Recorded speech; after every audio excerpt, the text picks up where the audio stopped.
We're incredibly grateful for your support. Before we begin today's tale, tell us, which city or country are you joining us from? We love connecting with our global audience. Now let's dive into today's story. Chapter 1, Glass Houses.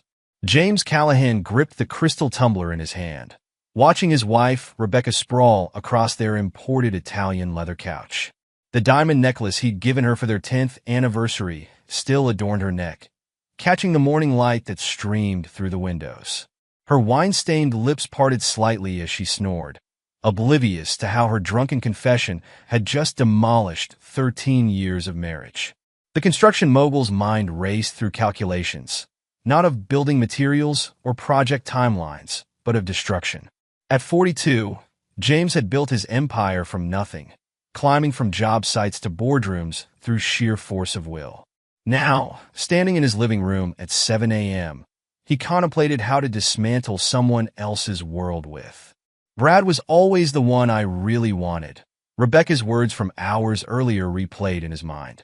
She'd been on her 4th glass of wine, past the point of maintaining her carefully crafted facade. You were just safe. My backup plan. Her laughter had echoed through their custom-designed living room. 13 years, Jimmy, and I never really loved you. James raised the tumbler to his lips, letting the aged scotch burn away the bitter taste of betrayal. His father's voice echoed in his thoughts. Control the battlefield before engaging the enemy. Michael Callahan, former Navy SEAL, had drilled military discipline into his son from an early age. After James's mother died, it had been just the two of them, and those lessons had served him well in business. Now they would serve a different purpose. The sound of heels clicking on marble drew his attention. Maria, their housekeeper, stopped short in the doorway, her eyes widening at the scene before her. Mr. Callahan, I'm sorry I didn't... James held up a hand, his voice steady and cold. It's fine, Maria. Mrs. Callahan had a late night. Please ensure she has aspirin and water when she wakes up. I'll be in my study. In his mahogany-paneled sanctuary, James accessed his computer and pulled up his contacts. The first call went to his head of security, Frank Torres. Frank, I need a full surveillance package on Brad Morrison. Everything, financial records, medical licenses, current address, phone records. And Frank, this stays between us. Understood, boss. Clean and quiet. Next came the banking records. As CEO of Callahan Construction, James had cultivated relationships with every major financial institution in Boston. Rebecca's trust fund, which he'd carefully managed for years, would require special attention. A soft knock interrupted his planning. Emma, their 15-year-old daughter, stood in the doorway, already dressed for school in her Beacon Hill Academy uniform. Dad, is Mom okay? I heard her coming in really late last night. James studied his daughter's face. Rebecca's delicate features, but his own determined jaw and sharp intelligence. The possibility that she might not be his biological child sent a spike of rage through him, but he maintained his composure. Your mother's fine, sweetheart. Just a bit under the weather. Harrison will drive you to school today. Emma lingered, her keen eyes taking in the untouched bed in the adjacent master bedroom, her father's still-pressed clothes from yesterday. Dad, what's really going on? James stood and crossed to his daughter, placing his hands on her shoulders. Nothing you need to worry about right now. Focus on your studies. We'll talk more later. After Emma left, James returned to his computer. A message from Frank already waited in his encrypted email. Morrison took position at Mass General 6 months ago. Cardiothoracic Surgery Department. Notable gambling activity flagged at Mohegan Sun and several offshore sites. More details incoming. The pieces began falling into place. Rebecca's sudden interest in hospital volunteering. Her girls' nights that ran increasingly late. The secret glances at her phone. A text from his construction site manager provided a needed distraction. Crisis at Seaport Project. Need immediate decision. On my way, James replied.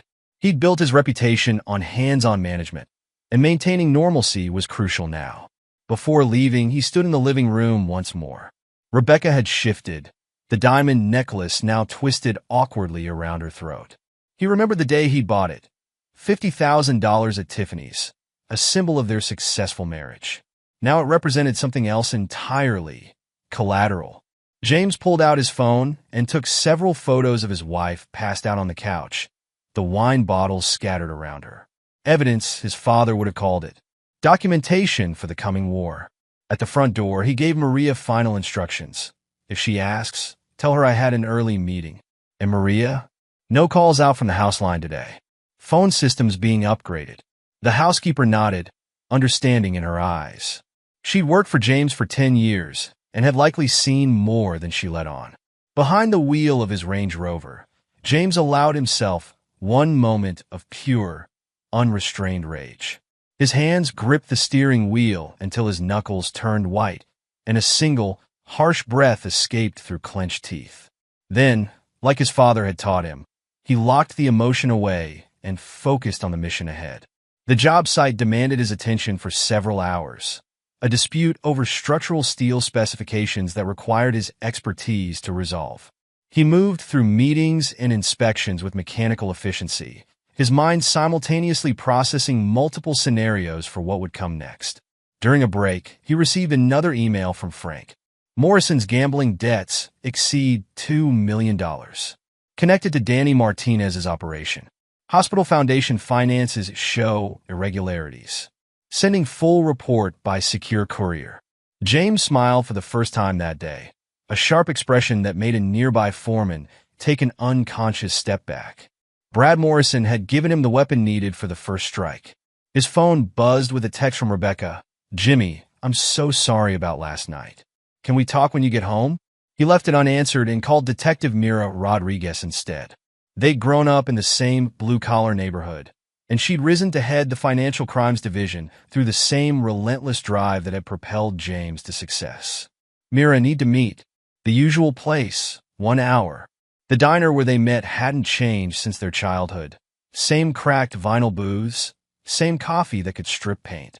Mira slid in across from him, her detective's eyes taking in every detail of his appearance. You look like shit, James. Rebecca's been having an affair. Myra's face hardened.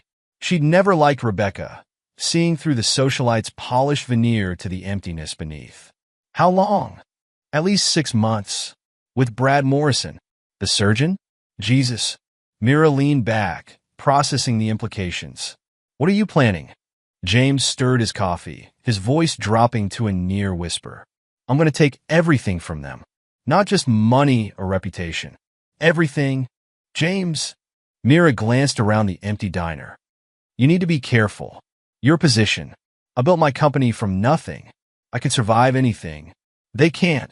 Mira studied him for a long moment, seeing the cold determination in his eyes. You'll need clean intel. Nothing that comes back to you. That's why I'm here. She nodded slowly. I'll help. But James? Remember Emma. Whatever you do, she needs her father. The mention of Emma sparked another wave of rage, but James channeled it into his planning. I know. She's all that matters now. Back at his office, James began making calls. A city councilman who owed him for some discreet renovations. A bank executive whose daughter had gotten into Harvard thanks to James's alumni connections. The head of the hospital board, whose summer house had been built at a suspicious discount. Each conversation was carefully crafted, planting seeds that would bloom into destruction. By the time he finished, the foundations of Brad Morrison's life had been mined with explosives. All that remained was to light the fuse. Rebecca called 3 more times.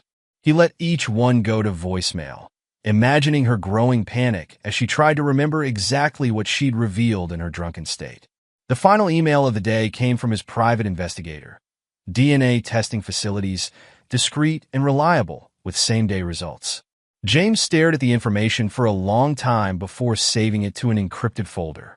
The sun had set by the time he drove home, his plans laid out with the same meticulous attention he gave to his construction projects.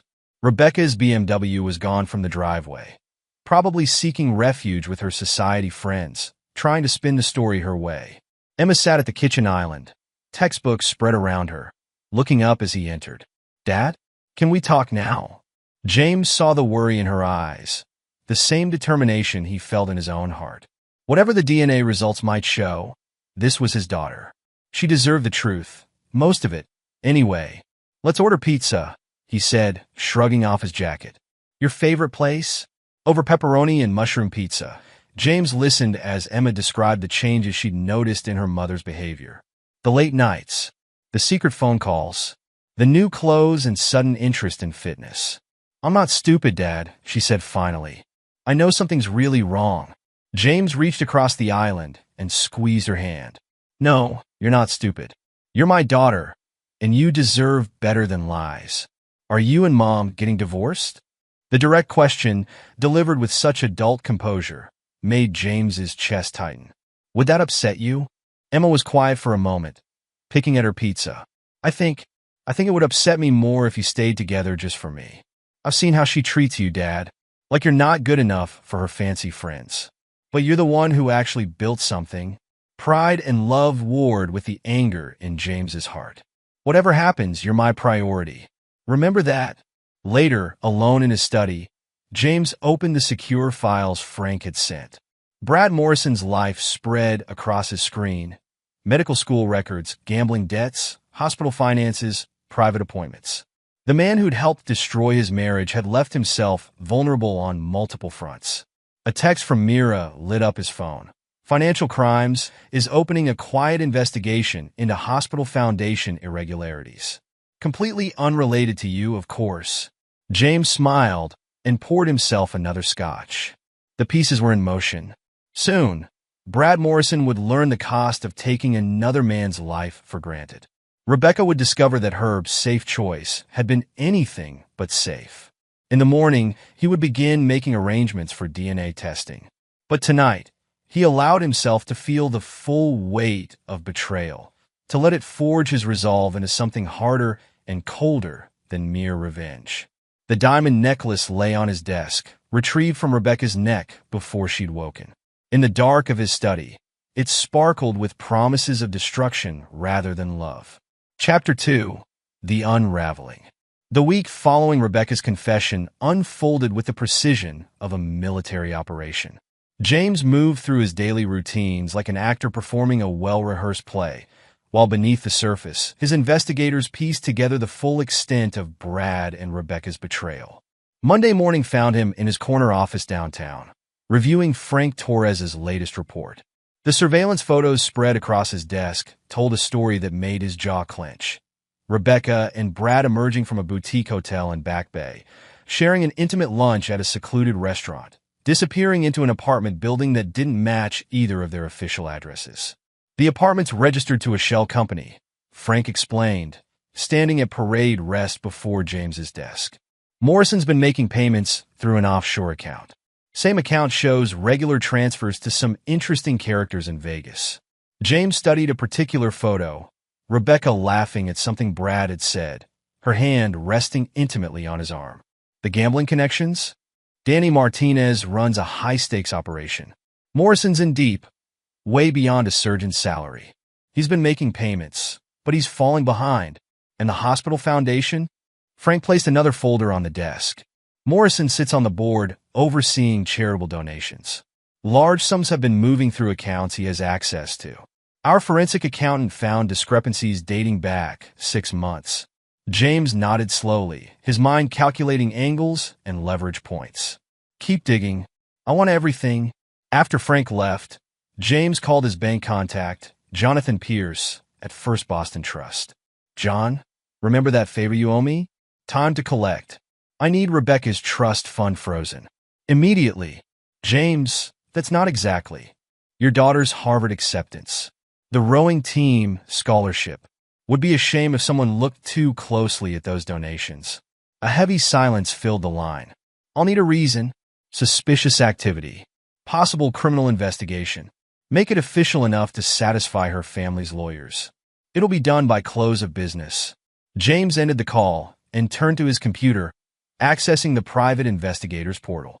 The DNA results had arrived that morning. Probability of paternity, 0%. The words should have devastated him. Instead, they crystallized his resolve. Emma might not share his blood, but she shared his spirit. That meant more than genetics. His intercom buzzed. Mr. Callahan? Mrs. Callahan is here to see you. James straightened his tie and squared his shoulders. Send her in. Rebecca swept into the office like a force of nature, designer heels clicking against hardwood, Hermes' scarf artfully arranged around her neck, covering the slight bruising from where the diamond necklace had pressed against her throat during her drunken sleep. "Jimmy, we need to talk about what happened." He gestured to a chair without rising. "Do we? I was drunk. I didn't mean to tell the truth."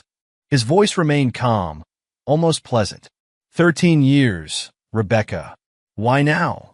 She shifted uncomfortably under his steady gaze. It was just, Brad's back in town, and seeing him brought up old feelings. But it doesn't mean anything. You're my husband. Your safe choice. Your backup plan. James reached into his desk drawer and withdrew a manila envelope. "Tell me about the apartment in Back Bay." The color drained from Rebecca's face. "What?" "Unit 1205, the Grandview. Lovely views of the harbor, I'm told. Though I suppose you and Brad weren't focused on the scenery." "James, I can explain."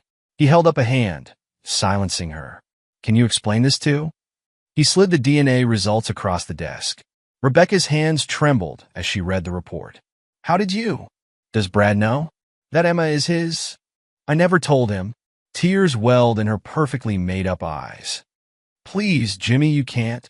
"Can't what?" His voice dropped to a dangerous whisper.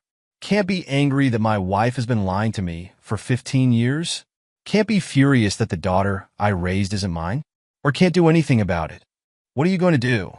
James smiled, the expression never reaching his eyes. "Nothing. Yet. Go home, Rebecca. Enjoy your comfortable life while you can." After she fled his office, James made another call, this time to Detective Rodriguez. The diner was empty when he arrived, save for Mira nursing a cup of coffee in their usual booth. She pushed a file across the table as he sat down. "Morrison's been cooking the hospital's books. We've got enough for a warrant, but my captain wants to build a stronger case before moving." "How long?" "A month, maybe 2. "James." She leaned forward, lowering her voice. "What you're planning, it could destroy everything you've built." He stirred his coffee, watching the dark liquid swirl. "They already destroyed everything, Mira. I'm just arranging the funeral. And Emma? What happens when she learns the truth? She's stronger than anyone knows." Like her father, he met Myra's concerned gaze. Her real father. The detective's eyes widened slightly. "You confirmed it?" "This morning. Brad Morrison's been her biological father all along." "Jesus, James." Mira ran a hand through her short dark hair. "That changes things." "No, it doesn't. Emma is my daughter in every way that matters." "But Brad and Rebecca? They don't get to walk away from this." Back at his office, James received an urgent message from his contact at the hospital board. Morrison had called an emergency meeting, attempting to explain discrepancies in the Foundation's accounts. The noose was tightening. Chapter 3. Pieces in Motion.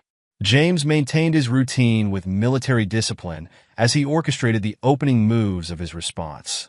Each morning, he left for work at precisely 7:30 a.m., kissing Emma goodbye as Harrison waited with the car. Each evening, he returned home to share dinner with his daughter, listening to her stories about school, while Rebecca made increasingly transparent excuses for her absences. Mom said she's having dinner with Aunt Caroline again. Emma mentioned one evening, pushing her pasta around the plate. "That's the 3rd time this week." James set down his fork. "Your Aunt Caroline is in Paris until next month." "I know." Emma's voice carried a weight beyond her 15 years. "Dad, I need to show you something." She pulled out her phone and opened a folder of photos. James's hands tightened around his glass as he swiped through them. Rebecca and Brad entering the Grandview apartment building, sharing intimate moments in public, acting like love-struck teenagers rather than middle-aged adulterers. "How long have you been collecting these?" 3 months. Emma's chin lifted defiantly. "I'm not stupid, Dad.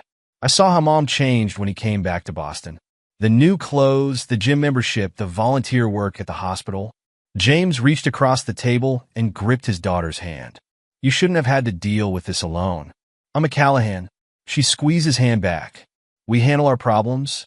The moment crystallized something in James's mind. Emma was his daughter, biology be damned. She had his strength, his strategic mind, his unwavering loyalty. Brad Morrison might have contributed DNA, but James had shaped her character. Later that night, in his study, James received an encrypted email from Frank Torres. Boss, Morrison's getting sloppy. Made contact with Danny Martinez's people at an underground casino. Caught it on video. Martinez isn't happy about the payment schedule. James picked up his secure phone and dialed a number he rarely used. Mr. Callahan. The voice on the other end was smooth, professional. How can my security firm be of service?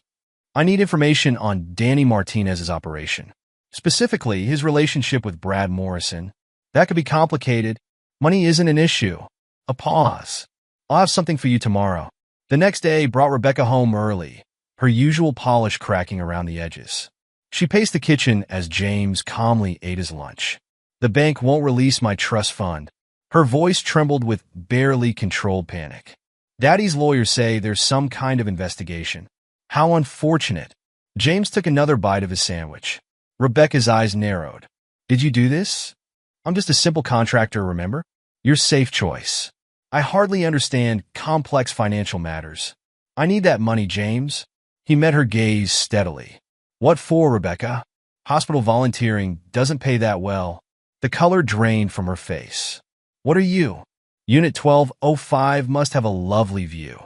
Though the lease seems rather expensive for a part-time surgeon's salary. Rebecca gripped the counter for support. You don't understand. I understand perfectly. James stood, placing his plate in the dishwasher with deliberate care. You should ask Brad about his gambling debts. Danny Martinez isn't known for his patience. How do you know about? She stopped herself, but the damage was done. I know everything, Rebecca. Every lie, secret meeting, dollar he's stolen from the hospital foundation to pay his debts. The only question is, what do you think I'm going to do with that information? She took a step back, seeing her husband clearly for the first time in 13 years. Not the safe choice, but a predator who had been patiently waiting to strike. Jimmy, please. You should go lie down. His voice was gentle, which somehow made it worse. You look tired. All those late nights must be catching up with you. After she fled upstairs, James checked his messages.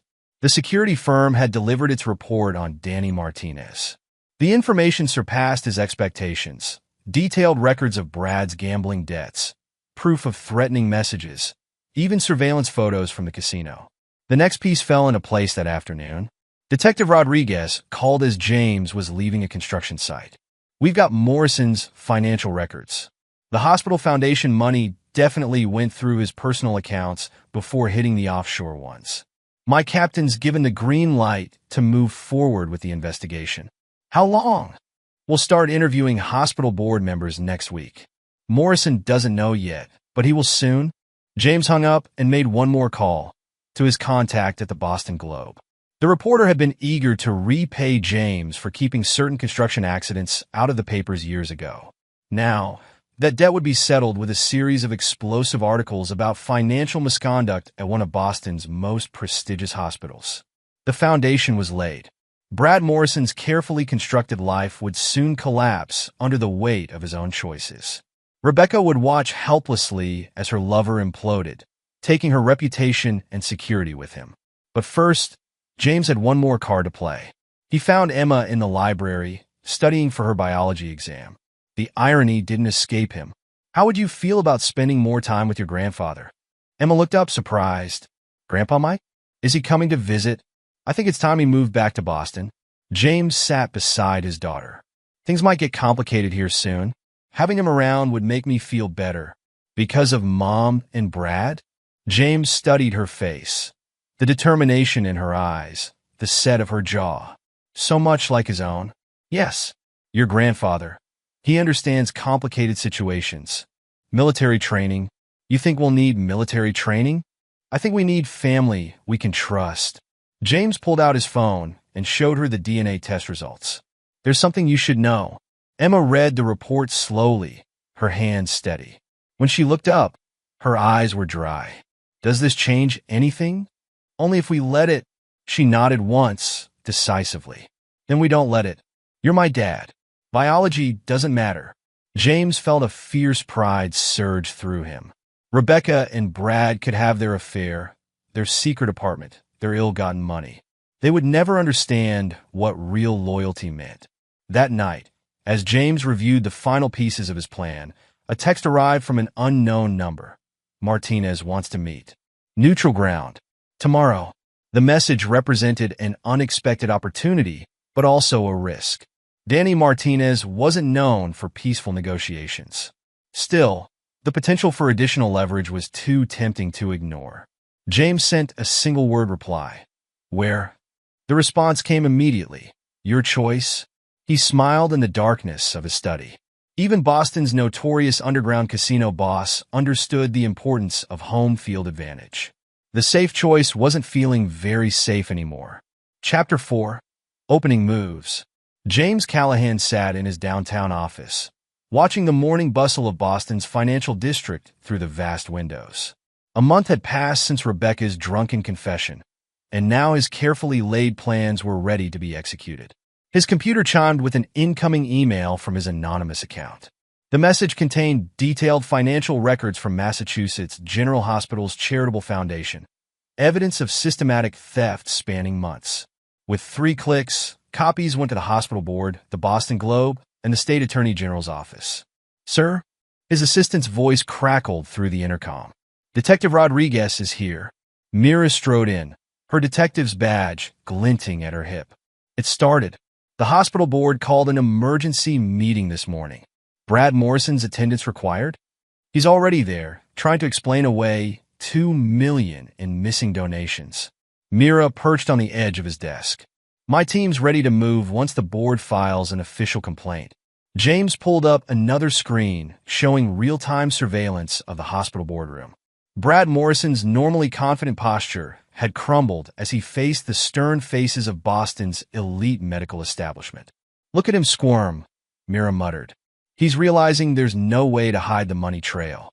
The cancer research funds were particularly sloppy, James agreed, his voice cold. Danny Martinez must have been pressing hard for payments. Speaking of Martinez, Mira lowered her voice. Word is he's not happy about Morrison using stolen charity money to pay gambling debts. Bad for business when the feds get involved. James's phone buzzed with a text from Frank Torres. Package delivered to Martinez. He's reviewing the evidence now. The package contained proof of Brad's embezzlement, along with documentation of his attempts to play different gambling syndicates against each other. Danny Martinez wouldn't appreciate learning that his prime customer had been negotiating with rival operations. A call from Rebecca interrupted his thoughts. He let it go to voicemail, imagining her panic as she discovered her trust fund access had been frozen. The timing wasn't coincidental. James had ensured the bank's action coincided with the hospital board meeting. His next call came from William Montgomery, Rebecca's father. What the hell is going on, James? The bank's frozen Becky's accounts pending a criminal investigation. Hello, William. I'm afraid I don't handle the family's banking matters anymore. James's voice dripped with false concern. Perhaps you should ask Rebecca about her recent financial activities. Or Brad Morrison's. A sharp intake of breath. Morrison? What does he have to do with this? You might want to read tomorrow's Boston Globe. I hear there's an interesting story breaking about hospital foundation funds and gambling debts. The line went dead. James checked his watch. Right on schedule. William would be calling his country club friends, desperately trying to contain the impending scandal. His office door opened again, this time admitting Frank Torres. Boss, we've got movement at the hospital. Morrison just left the board meeting. He's headed to the Back Bay apartment. And Rebecca? Already there. She got the trust fund notification an hour ago. James stood, straightening his tie. Time to make an appearance, I think. Call Harrison and have him bring the car around. The drive to Back Bay took 15 minutes. James used the time to coordinate with his team. The surveillance photos of Brad and Rebecca entering their love nest would hit social media within the hour, carefully timed to coincide with the first online headlines about the hospital investigation. Unit 1205 at the Grandview was registered to one of Brad's shell companies, an easy trail for investigators to follow. James had another team documenting each time the lovers met there, building a timeline of their affair that would destroy any attempts at denial. You sure about this, boss? Harrison asked as they pulled up to the building. Could get messy. Mess is exactly what we want, Harrison. Some things need to be seen, to be believed. The building security recognized him immediately. James's construction company had renovated the lobby last year. No one questioned his right to be there as he took the elevator to the 12th floor. He could hear the argument before reaching 1205. Brad's voice carried through the door, tight with panic. What do you mean it's frozen? All of it? Everything. Rebecca's voice cracked. The accounts, the cards, even my personal savings. Daddy's lawyers say there's some kind of investigation. This can't be happening. Not now. Martinez is expecting another payment this week. James pressed a small recording device against the door, capturing every word. More evidence for the right moments. Who's Martinez? Rebecca's voice rose higher. Brad, what have you done? Nothing. It's just, I had some gambling debts, but I was handling it. With what money? A pause. The hospital foundation had cash flow flexibility. I was going to pay it back. The foundation? The Children's Cancer Research money? Rebecca's voice turned hysterical. Are you insane? James's phone vibrated. The first Boston Globe article had just gone live. Right on cue, Brad's phone began ringing inside the apartment. Morrison? What? No, that's impossible. The board meeting was confidential. The Globe? What article? James stepped back from the door, his work there done. The recording would make excellent leverage later, but for now, the priority was ensuring his own alibi. He had a lunch meeting scheduled with the mayor, a public appearance that would distance him from the day's events. His phone buzzed again. Eleanor Montgomery, Rebecca's mother, was calling. He answered as he stepped into the elevator. James, darling. Eleanor's socialite polish couldn't quite hide her desperation. There must be some misunderstanding about Rebecca's accounts. I'm afraid not, Eleanor. The bank's compliance department flagged some concerning transactions. They're quite thorough when it comes to potential criminal activity. Criminal? But surely, I understand Brad Morrison's name came up in their investigation. Something about misappropriated hospital funds? Eleanor's sharp gasp told him she'd just seen the news. Oh God, the foundation money? Rebecca wasn't involved in that. Was she? I couldn't say. I'm just a simple contractor, remember? These complex financial matters are beyond me. The elevator reached the lobby. I should go. I'm having lunch with Mayor Collins. Give my best to William. The mention of the mayor was deliberate. The Montgomerys would understand the message. James had powerful friends too, and they'd chosen the wrong man to underestimate. Harrison held the car, door open. Where to, boss? La Maison. I believe we're about to have a very productive lunch with His Honor. As they drove, James checked his messages. The surveillance photos had hit social media, spreading through Boston's elite circles like wildfire. Brad and Rebecca's affair was now public knowledge, their attempts at discretion destroyed. Another message from Frank. Martinez's people spotted at the hospital. They're asking questions about Morrison's access to foundation accounts. Perfect. The criminal element would add pressure from directions Brad couldn't handle. A surgeon with wealthy connections was one thing. A desperate man ducking mob debts was another entirely. James's phone rang again, Mira. The board filed a formal complaint. My team's moving in to secure the foundation's records. And Morrison's reaction? He tried deleting files when the Globe article hit. Our tech team's recovering everything now. He's not very good at covering his tracks. No, James agreed, watching Boston's exclusive restaurants pass by. He never was. The next text came from Emma. Dad, have you seen the news? Mom's not answering her phone. Having lunch with the mayor, he replied. We'll talk tonight. Don't worry about your mother. Emma's response was pure Callahan strength. I'm not worried about her. I'm worried about what she'll try to do next. James smiled. His daughter understood the game better than Rebecca ever had. The safe choice had turned out to be anything but safe for those who'd betrayed him. La Maison's maitre d' greeted him with perfect deference, leading him to a private room where Mayor Collins waited. As James took his seat, his phone displayed another update. Brad Morrison had been suspended from the hospital pending investigation. The storm was gathering strength. Soon, Brad and Rebecca would learn the true cost of underestimating James Callahan. Chapter 5. Countermoves. Rebecca's hands trembled as she paced the marble foyer of her parents' Beacon Hill mansion. The Boston Globe article about Brad's embezzlement had exploded through their social circles, followed quickly by viral photos of their secret meetings. Their careful fiction of mere friendship had shattered. How could you be so stupid? Eleanor Montgomery's voice cut like crystal. Stealing from a children's cancer charity? What were you thinking? I didn't steal anything. Rebecca protested. That was all Brad. I didn't know. But you knew he was gambling. William Montgomery's normally ruddy face had gone pale. You knew he was in trouble, and you said nothing. I thought I could help him. Rebecca sank onto a Louis XIV chair. The trust fund, which is now frozen pending criminal investigation. William's hands clenched into fists.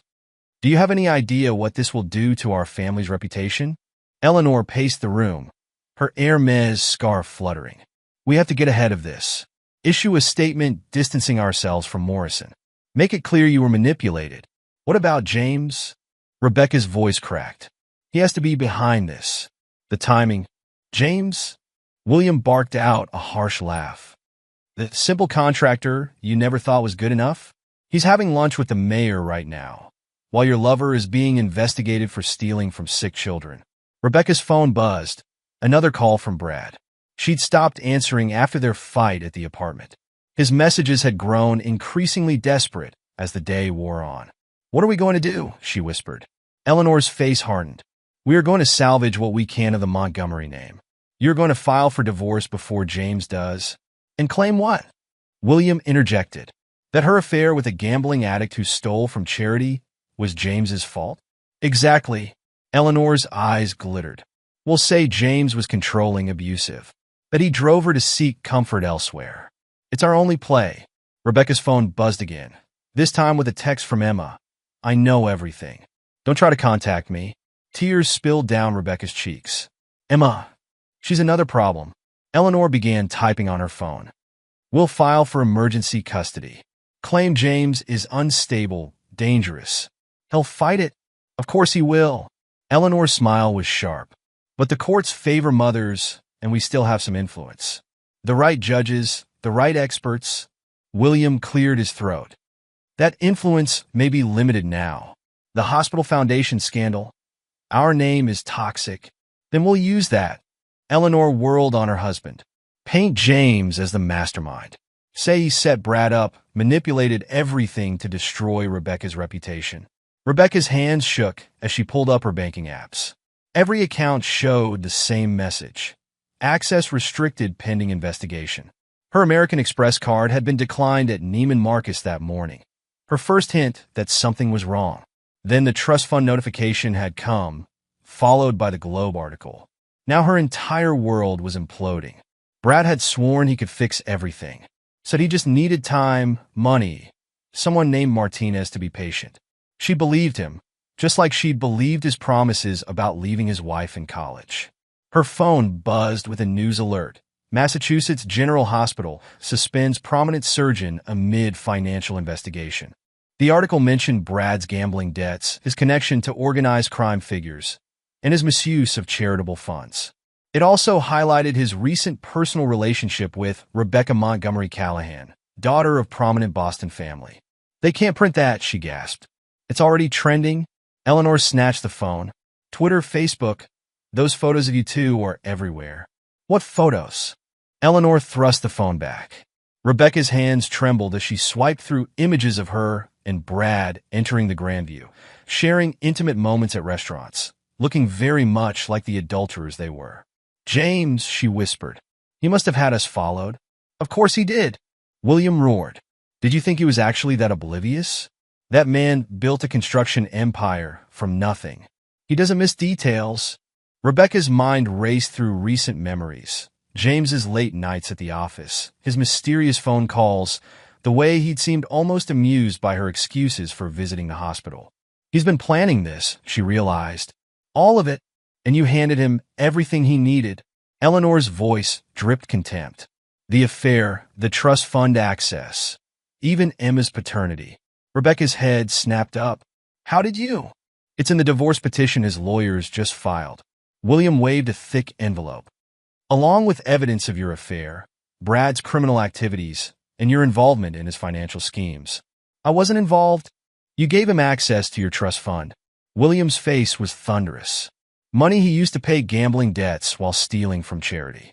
The optics alone. Rebecca's phone buzzed yet again. Brad's message made her blood run cold. Martinez's men are looking for me. I need money now. Who's Martinez? Eleanor demanded, reading over her shoulder. Brad's bookie, apparently. Rebecca's voice sounded distant to her own ears.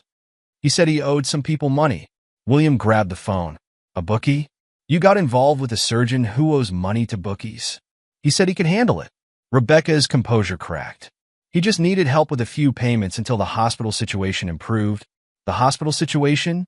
Eleanor's eyes narrowed. You knew about the foundation money? Not everything.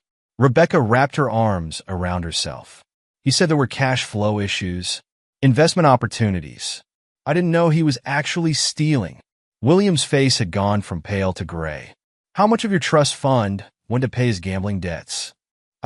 Maybe $500,000? Rebecca whispered. He promised to pay it back. The sound of shattering crystal made her jump.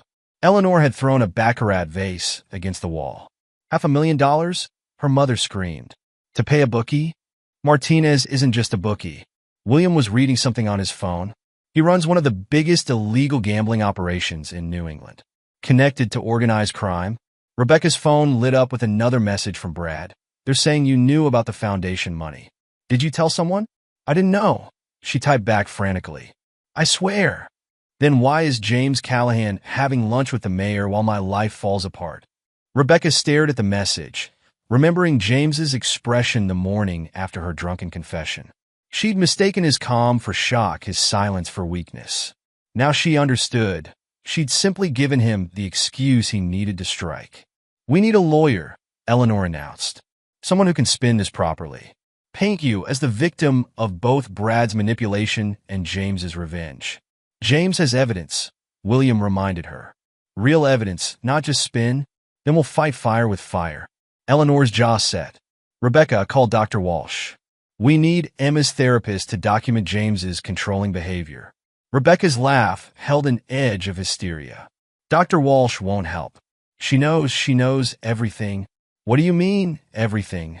Emma's been telling her about the affair for months. Showing her evidence, she collected herself. William sank into a chair. Your daughter was gathering evidence against you? She's just like him. Rebecca's voice broke. Everyone thinks James is the safe, steady one. But he's not. He's the most dangerous man I've ever met. Her phone chimed with a final message from Brad. Martinez knows about us. Says you're as responsible as I am. God help us both. Rebecca looked up at her parents, seeing their carefully maintained world crumbling around them. What have I done? You've destroyed everything, Eleanor said flatly. Now we have to see what we can save from the wreckage. Outside the mansion's windows, reporters had begun to gather. The Montgomery name, once a shield against scandal, now acted as a beacon drawing media attention. Rebecca's phone buzzed one last time, a message from James. You wanted Brad. You got him. Enjoy the consequences. She stared at her phone, finally understanding the full magnitude of her mistake. James hadn't been safe at all. He'd been a predator waiting for the right moment to strike. Chapter 6. Desperate Hours. Brad Morrison paced the confined space of his Back Bay apartment, panic rising in his throat as he watched his life implode through the relentless scroll of news updates on his phone. The hospital board suspension had been just the beginning. Now federal investigators were combing through his financial records, and Danny Martinez's men were asking questions he couldn't answer. His phone rang, Martinez's personal number. Brad's hands shook as he answered. Danny, I can explain. Save it. Martinez's voice was ice. You've been playing both sides, document. Using charity money to pay gambling debts while negotiating with my competition. That's not. Someone sent proof. Screenshots of your conversations with Joey Ventura's crew. Think they'll be more understanding than me. Brad sank onto his leather couch, bought with stolen foundation funds. I can fix this. Rebecca's trust fund is frozen pending criminal investigation. Martinez's laugh held no humor. You really think James Callahan didn't plan for that? The mention of James's name sent a chill down Brad's spine. What do you know about Callahan? I know he's having lunch with the mayor while my boys watch you sweat. I know he's got enough evidence to bury you 10 times over. And I know you're out of time. Please, you need a miracle document. And I ain't in that business. The line went dead. Brad's phone immediately lit up with another call. Rebecca, they're freezing my accounts. Her voice held raw panic. The foundation money, the gambling. It's all over the news. Your husband's behind this. Brad ran a hand through his disheveled hair. He must have been gathering evidence for weeks. Months, Rebecca corrected. Emma, she knew. She was helping him collect proof. Emma. Brad's gut churned. The daughter he'd never claimed, now turned spy against her own mother. Does she know about the DNA? Yes. James made sure of that, too. A sharp knock at the door made Brad jump. Through the peephole, he saw two of Martinez's enforcers in expensive suits. I have to go, he whispered into the phone. Don't call for a while. The enforcers' faces held professional detachment as they entered. No weapons visible, but their message was clear in their stance. Mr. Martinez is concerned about the attention you're bringing to his business interests, the taller one stated. The police investigation, Brad stammered. The hospital board will be the least of your problems if you don't make this right. The shorter enforcer smiled without warmth. You have 24 hours to deliver the outstanding balance. $2 million? That's impossible. My accounts are frozen. Not our problem, document clock's ticking. After they left, Brad called the one person who might still help, his lawyer, David Chin. It's worse than we thought, Chin said without preamble. Callahan's team didn't just document the affair. They got proof you falsified medical records to cover gambling losses. What proof? Dates of procedures that never happened. Insurance claims for phantom surgeries. The foundation money was just the start. Brad's medical license. His career. Everything he'd built. Destroyed because he'd underestimated James Callahan's capacity for revenge. Can you fight it? Fight what? Chin's laugh was bitter. The federal investigation? The hospital board? Martinez's organization? Or your lover's husband, who apparently has half of Boston's power players in his pocket? There has to be something. There's nothing left to fight with. Your reputation is destroyed, your assets are frozen, and you've got organized crime breathing down your neck. My advice? Run. Run far and fast. Brad ended the call and stared at his reflection in the apartment's windows. The distinguished surgeon had vanished, replaced by a haunted man facing total destruction. His phone buzzed with a text from Rebecca. My parents are filing emergency custody papers, claiming James is unstable, dangerous. Brad barked out a harsh laugh. James Callahan, the calculating destroyer of lives, would eat them alive in court. Another knock at the door, this time Detective Mira Rodriguez, flanked by two uniformed officers. Dr. Morrison. Myra's badge glinted as she held up a warrant. Financial Crimes Division. We need to discuss some irregularities in the hospital foundation's accounts.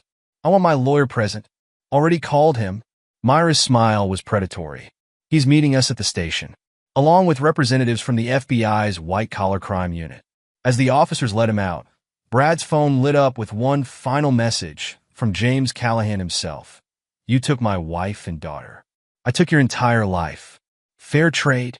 In the police car, Brad finally understood. He hadn't just had an affair with a wealthy man's wife. He'd challenged a force of nature, a man who'd built an empire from nothing and would burn the world to protect what was his. The safe choice had proven to be anything but safe. And Brad Morrison's desperate hour was only beginning. Chapter 7. The Fall of Brad Morrison. Brad Morrison's final downfall began with a single email.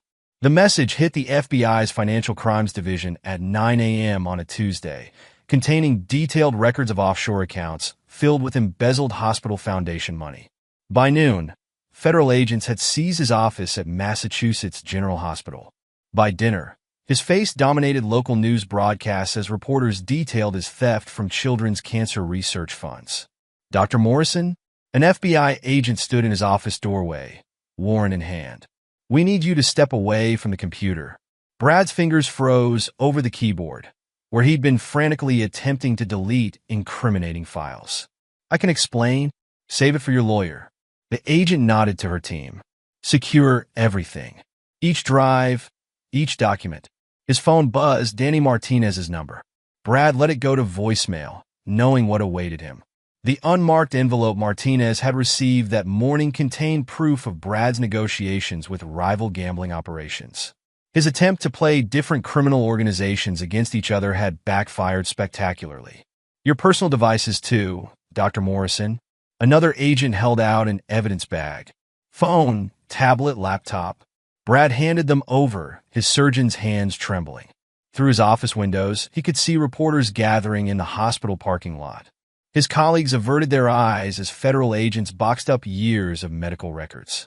His office phone rang, the hospital board chairman. Brad, Richard Holbrook's voice dripped contempt. The board has voted. Your privileges are permanently revoked, effective immediately. Richard, please. $2 million, Brad. From Pediatric Cancer Research. Do you know how many children those funds could have helped? The line went dead as two more FBI agents entered, carrying boxes of financial records from the foundation office. Dr. Morrison? A junior agent approached. We found some irregularities in your surgical records. Several procedures billed to insurance that don't match hospital schedules. Brad sank into his chair. The fraudulent surgeries, a desperate attempt to generate cash for Martinez's payments. Each false insurance claim, now another nail in his coffin. His cell phone lit up with a text from Rebecca. The Globe is calling my parents. What did you do with the foundation money? Before he could respond, Martinez's message arrived. You played both sides document. Big mistake. Check your email. The email contained photos. Brad meeting with representatives from Joey Ventura's rival gambling operation. The timestamp showed Martinez's people had been watching him for weeks. A commotion in the hallway drew his attention. Local news crews had breached hospital security, cameras rolling as they approached his office. Dr. Morrison, can you comment on allegations of embezzlement? What happened to the cancer research funds? Is it true you used charity money to pay gambling debts? The FBI agents formed a barrier, but the damage was done. His face would lead tonight's news, his crimes exposed for all to see. Another text from Rebecca. My father's lawyer says they're freezing all my accounts. Says you implicated me in the foundation theft. Tell me that's not true. Brad's hands shook as he typed. I needed your trust fund access. Martinez was threatening. You used me? All of this. The affair, the promises. It was about money. I loved you, but the debts? Go to hell. The FBI agent in charge approached his desk. Dr. Morrison, we'll need you to come with us. The U.S. attorney has some questions about these offshore transactions. Brad stood on unsteady legs, watching his career, reputation, and freedom crumble around him. Through the window, he caught a glimpse of James Callahan walking to his car, briefcase in hand. Their eyes met for a moment. James's cold and triumphant, Brad's filled with dawning horror. The safe choice husband had orchestrated this destruction. Each piece of evidence, each damning revelation, timed for maximum impact. We should go, Dr. Morrison. The agent's hand gripped his elbow. Unless you prefer to be arrested in front of the cameras? Brad took one last look at his office. At 15 years of medical practice reduced to evidence boxes and crime scene tape. His phone buzzed one final time, a message from Martinez. Running won't help document. But feel free to try. The next hours passed in a blur of interrogation rooms and mounting charges. The U.S. attorney's evidence was overwhelming. Not just the foundation theft, but years of fraudulent insurance claims, falsified medical records, and money laundering through offshore accounts. His lawyer arrived looking grim. They have everything, Brad. Bank records, hospital documents, even recordings of your conversations with Martinez's people. How? Someone's been building this case for months. Recording everything, documenting each transaction. The lawyer shuffled his papers. Someone very thorough, very patient, and very motivated to destroy you. Brad thought of James Callahan's cold eyes in the hospital parking lot. Can you give me a deal? With which agency? The feds? The state? The medical board? Or the criminals you tried to double-cross? A detective entered the interrogation room. Mira Rodriguez from Financial Crimes. Dr. Morrison. She laid out photos of his meetings with Martinez's operators. Want to explain these payments? $2 million in embezzled charity funds, routed through your lover's trust fund accounts. I want immunity. From what? Federal charges? State charges? Or Danny Martinez's organization? Myra's smile held no warmth. Because right now, you're facing all three. Brad's phone sat on the table, screen constantly lighting up with messages from Rebecca, the hospital board, reporters seeking comment. Each one another nail in his professional coffin. I need protection, he whispered. Martinez's people are the least of your problems. Mira pushed a document across the table. The medical board is suspending your license pending investigation. The hospital's insurance company is filing fraud charges. And the IRS has some questions about those offshore accounts. Brad stared at his ruined hands. Once steady enough for delicate cardiac surgery, now trembling like a junkie's. James Callahan did this. Did he force you to steal from sick children? Make you falsify medical records? Compel you to sleep with his wife while using her money to pay gambling debts? Each question hit like a physical blow. Brad saw his future dissolving. No license, no practice, no reputation. Just federal charges and mob enforcers waiting to collect their due. His lawyer touched his arm. Brad, they're offering a deal.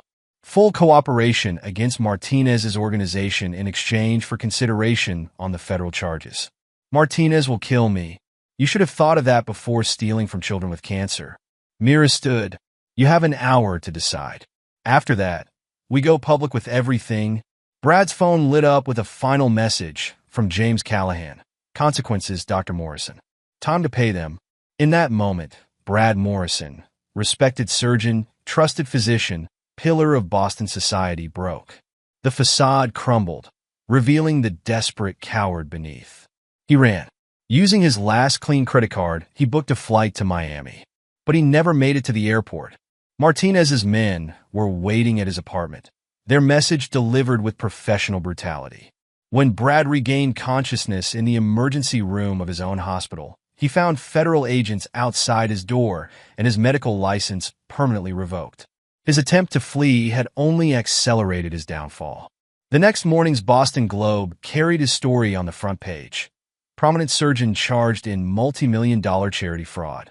Below the headline, a photo showed him being led from the hospital in handcuffs. His distinguished career ended in disgrace.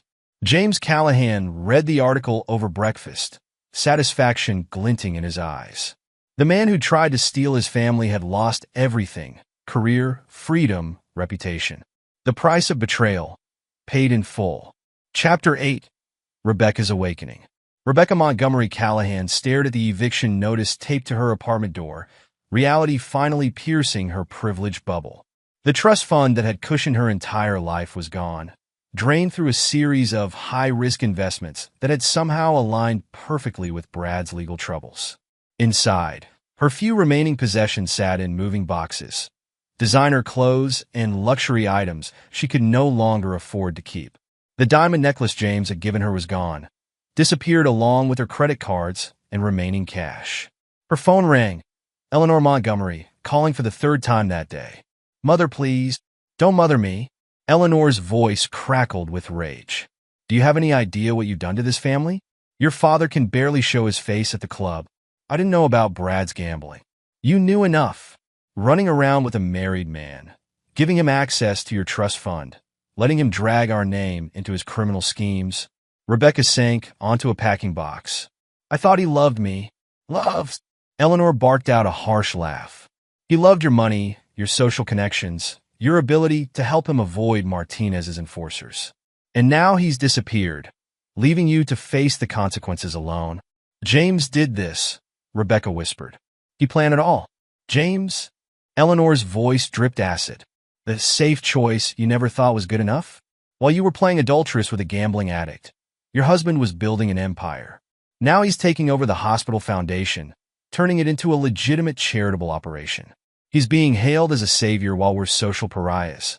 Rebecca's phone beeped with an incoming text, Emma's first message in months.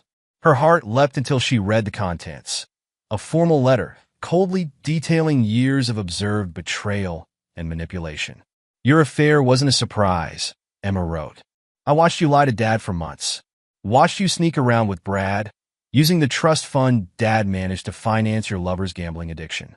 You threw away our family for a man who stole from sick children. Rebecca's hands shook as she typed a response. Emma, please. I'm still your mother. The reply came instantly. No. A mother protects her family. You destroyed ours.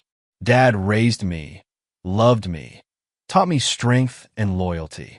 Biology doesn't make a parent. Character does. Eleanor's voice cut through her grief. Emma's refused to see us too. Another bridge you've burned. I need help, Mother. Money for an apartment, just until what? Until Brad returns with his stolen millions? Until James forgives you? Until your reputation magically restores itself? I have nowhere to go. You have exactly what you chose. Eleanor's voice turned cold. Your father and I are moving to Palm Beach. The scandal, we can't stay in Boston. Don't contact us until this blows over. The line went dead. Rebecca stared at her phone, watching as each social media notification brought more bad news. Friends unfriending her. Club memberships revoked. Party invitations rescinded. A knock at the door made her jump.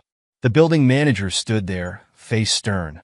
Mrs. Callahan, your credit card was declined. Without payment, you'll need to vacate by Friday. I can get the money. From where?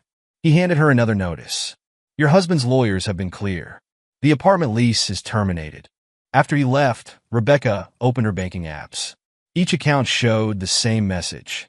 Access restricted pending investigation. Her American Express Black Card, a symbol of Montgomery family status, had been canceled. She tried calling Brad again, but his number was disconnected. His hospital office phone went straight to voicemail. His email bounced back undelivered. In desperation, she called James's office. Callahan Construction. I need to speak with James. I'm sorry, Mrs. Callahan. Mr. Callahan has instructed us not to put through your calls. Please, it's an emergency. Your emergencies are no longer Mr. Callahan's concern. Good day. Rebecca sank onto the floor, surrounded by the wreckage of her life. The designer clothes seemed to mock her now. Physical proof of the privileged existence she'd taken for granted. Her phone lit up with a news alert. Disgraced surgeon's lover linked to charity fraud. The article detailed her role in Brad's schemes, painting her as either a willing accomplice or a fool who'd enabled his crimes. Another text arrived from James. You made your choice 13 years ago. Live with it. The words struck deeper than any physical blow. She'd chosen Brad, the exciting surgeon who'd turned out to be a criminal fraud. She'd rejected James, the safe choice who'd proven to be a ruthless force of nature. Now she understood what real power looked like. Not Brad's superficial charm or her family's social status, but James's quiet, relentless strength. He hadn't just destroyed her affair. He dismantled her entire world. Chapter 9. Phoenix Rising. 1 year after Rebecca's drunken confession, James Callahan stood in his newly renovated kitchen, watching Emma chop vegetables for dinner. The room buzzed with warmth and life, so different from the cold perfection Rebecca had insisted upon. Dad? Emma's voice held a touch of concern. You're thinking about Mom again? James smiled at his daughter, his in all ways that mattered. Just appreciating what we have now. The doorbell rang, announcing Mira Rodriguez's arrival for their weekly dinner. She'd become a regular presence in their lives, her straight-talking nature a refreshing change from Boston society's polite deceptions. Something smells amazing, Mira called out, hanging up her detective's badge. Please tell me it's your lasagna. Emma's recipe actually, James replied. She's becoming quite the chef. The kitchen filled with comfortable conversation as they prepared the meal together. James's company had expanded, absorbing the hospital's charitable foundation and transforming it into a model of transparency and effective giving. The foundation's new pediatric wing opens next month, he mentioned, passing Mira a glass of wine. Full funding for childhood cancer research. Quite a change from Morrison's days, Mira noted. Speaking of which, he's taking a plea deal. Full cooperation against Martinez's organization in exchange for a reduced sentence. James nodded, satisfaction glinting in his eyes. And Rebecca? Left Boston last week. Her parents cut her off completely. Seems the Montgomery fortune took some hits in recent market movements. Emma's knife paused over the cutting board. Did you orchestrate their financial troubles too, Dad? The market can be unpredictable. James's face revealed nothing, especially when certain investment advisors receive anonymous tips about risk factors. The doorbell rang again, this time announcing Michael Callahan, James's father. The former Navy SEAL had moved back to Boston, his military discipline and quiet strength providing another layer of support to their reconstructed family. "Grandpa!" Emma rushed to hug him. "Did you bring the photos?" Michael pulled out an album, old pictures of James as a child, learning construction at his father's side. Thought it was time for some family history lessons. They gathered around the kitchen island, looking through photographs that traced the Callahan line's journey from working-class builders to Boston power players. "Your father was always different," Michael told Emma. "Quiet strength, they called it, but I knew it was more. The kind of strength that builds empires or burns them down. Is that why Mom's family thought he was safe?" Emma asked. "Because he seemed quiet? They mistook patience for weakness." Michael's military bearing softened as he smiled at his granddaughter. "A mistake your mother and Brad Morrison won't make again." Mira raised her glass. "To patience, then, and consequences, and family," Emma added. "The real kind." James watched his daughter, so much his own strength reflected in her face. The DNA test that had revealed Brad's biological connection meant nothing compared to the bonds they'd forged through loyalty and love. The diamond necklace that had sparked everything now sat in a safe deposit box, along with other evidence of Brad and Rebecca's crimes. Insurance against any future attempts to disrupt the life he'd rebuilt from betrayal's ashes. His phone buzzed with a news alert. The hospital foundation stock had risen again, his management bringing stability and growth where Brad's theft had caused chaos. Another piece of vindication, another victory in the quiet war he'd waged. The kitchen filled with laughter as Emma shared a story from school, her voice carrying the same steady confidence that had helped James rise from job sites to boardrooms. She was his legacy now, not the daughter of his blood, but of his spirit. "You did good, son," Michael murmured, watching Emma with pride. "Show them what Callahan's strength really means." James nodded, satisfaction settling deep in his bones. They'd called him the safe choice, the steady husband, the reliable backup plan. They'd never understood that still waters run deep, that quiet strength could become devastating power when provoked. The price of betrayal had been paid in full. Brad Morrison would spend years in prison, his medical career destroyed, his reputation in ruins. Rebecca had lost everything: money, status, family, even her daughter's love. The Montgomery name carried the stain of scandal, their social position crumbling like the facades of power they'd hidden behind. And James Callahan, the safe choice, had emerged stronger. His company thrived, his influence grew, and his real family, bound by loyalty rather than blood or society's expectations, flourished in the aftermath of destruction. The diamond necklace would stay locked away, a reminder that some debts can only be paid in full measure. The price of betrayal, extracted with the same quiet strength that had built his empire. Epilogue, 10 years later. The Boston Globe's business section headline read, "Callahan Group acquires 10th Hospital, revolutionizing healthcare charity model."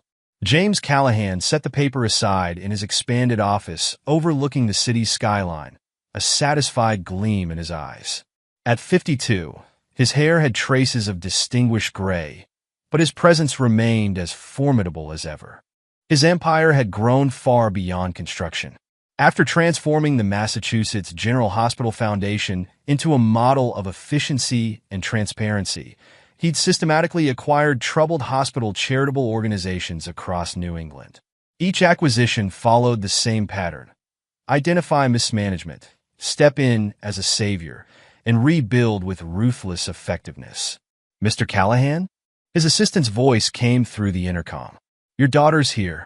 Emma Callahan strode in, 25 now, and every inch her father's daughter. Her law degree from Harvard hung on James's office wall alongside her MBA. She'd refused to trade on the Callahan name, working her way up through Boston's top firms before joining her father's company as chief legal officer. "The Milton Hospital acquisition is ready," she announced, setting a thick folder on his desk.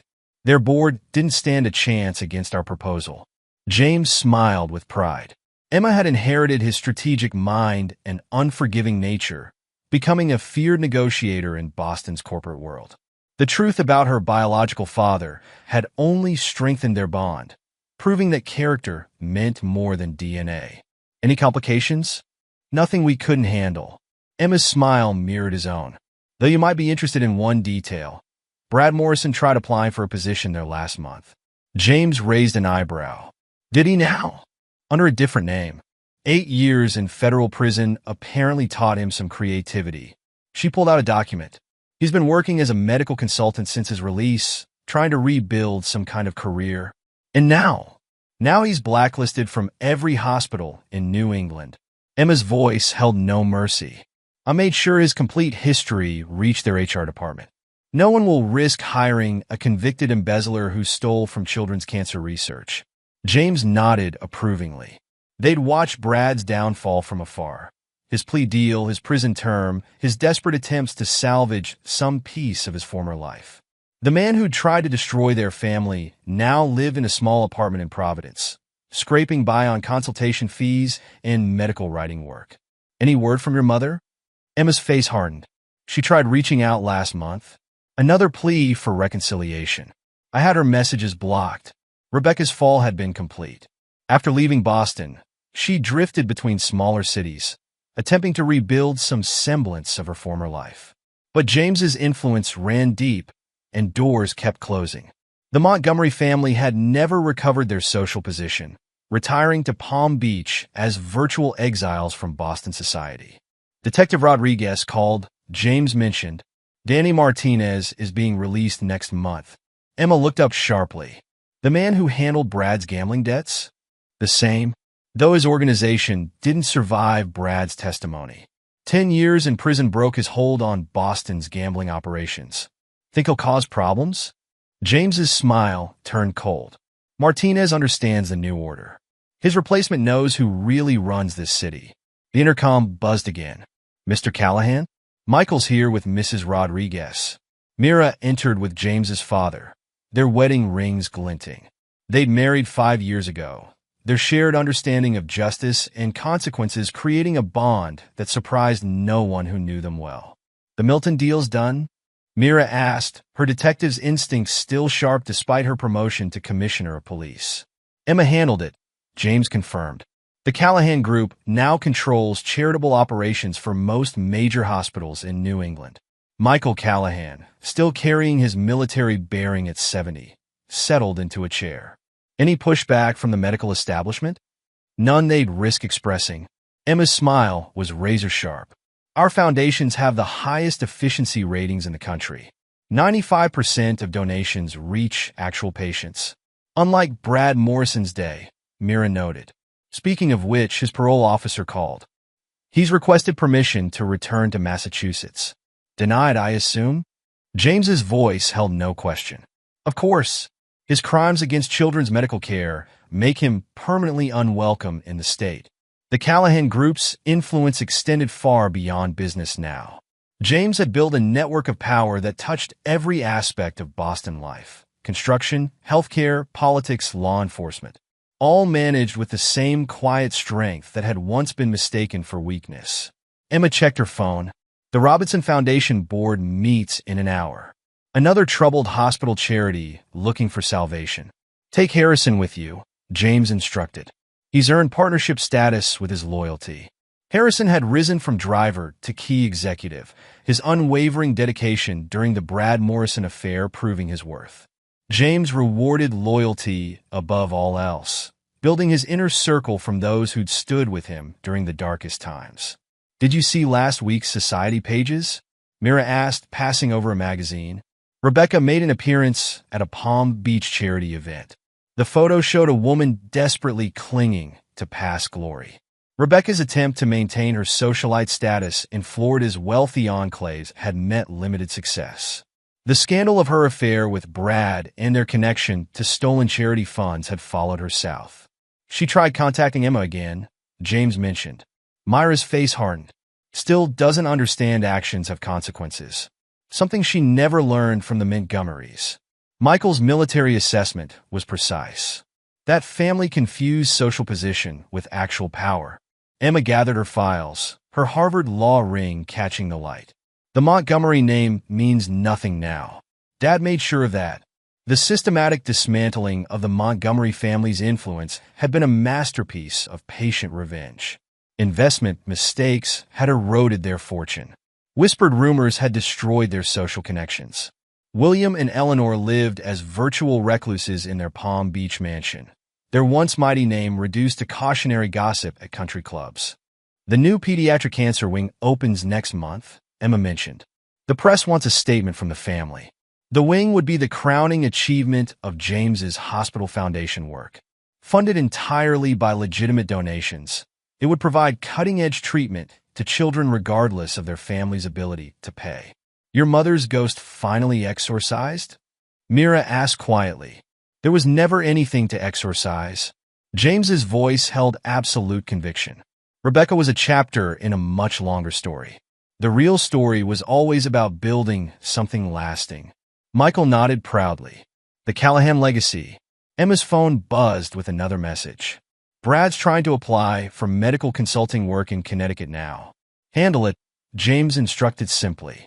Already done? Emma's smile matched her father's.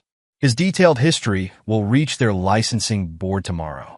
No state in New England will risk their medical reputation by accepting him. The destruction of Brad Morrison hadn't ended with his prison term. Each attempt to rebuild his life met invisible barriers, his criminal past emerging at crucial moments to deny him any foothold in the medical community. Martinez asked about him during his exit interview. Mira mentioned, seemed amused that the high-end mighty surgeon who caused his downfall is now writing patient education materials for pharmaceutical companies. Karma, Michael noted with military satisfaction. Or justice. James stood and walked to the windows overlooking his city. The Callahan Group's newest tower dominated the skyline, a physical testament to the empire he'd built from betrayal's ashes. The board meeting's in 10 minutes, Emma reminded him. They'll want to review the Milton acquisition details. The boardroom would be full of men and women who owed their positions to James's patronage. Like his father's military unit, he'd built an organization based on absolute loyalty and shared purpose. Harrison says the Providence Hospital Board is vulnerable, Emma continued. Their foundation's showing similar issues to Mass General 10 years ago. History repeating itself? Mira raised an eyebrow. History teaching its lessons. James turned from the windows. Some people learn from others' mistakes. Some have to learn personally. The intercom buzzed one final time. Mr. Callahan? A message from Palm Beach. Rebecca Montgomery Callahan is trying to reach you. James exchanged glances with Emma, seeing his own steel reflected in her eyes. No response necessary. Some chapters stay closed. 10 years had transformed the safe choice into Boston's most powerful figure. The quiet strength that Rebecca and Brad had mistaken for weakness had remade the city's medical, business, and social landscapes. The diamond necklace remained in its safe deposit box, along with evidence of past crimes and betrayals. James never looked at it anymore. Like Rebecca, like Brad, like the Montgomerys, it belonged to a finished chapter. The Callahan Group's new tower caught the sunlight, its windows gleaming with promise rather than reflection. Inside its offices, deals were made, power was brokered, and consequences were arranged. Shall we? Emma gestured toward the boardroom. Time to add another hospital to the family. James nodded, pride warming his chest. His daughter, in spirit if not blood, had learned his most valuable lesson. True power comes not from social position or professional titles, but from the patient strength to build empires and destroy enemies. The safe choice had proven to be anything but safe for those who betrayed him. But for those who remained loyal, who understood the value of family and consequences, James Callahan had built something extraordinary from betrayal's wreckage. In the end, the price of betrayal hadn't just been paid. It had been transformed into an empire built on the ruins of those who dared underestimate a quiet man's strength. And there you have it. Another story comes to an end. What did you think? I'd love to hear your thoughts in the comments below. If you enjoy this story, consider joining our community by subscribing. It means the world to us. For more stories like this one, check out the recommended videos on screen. And I'll see you there.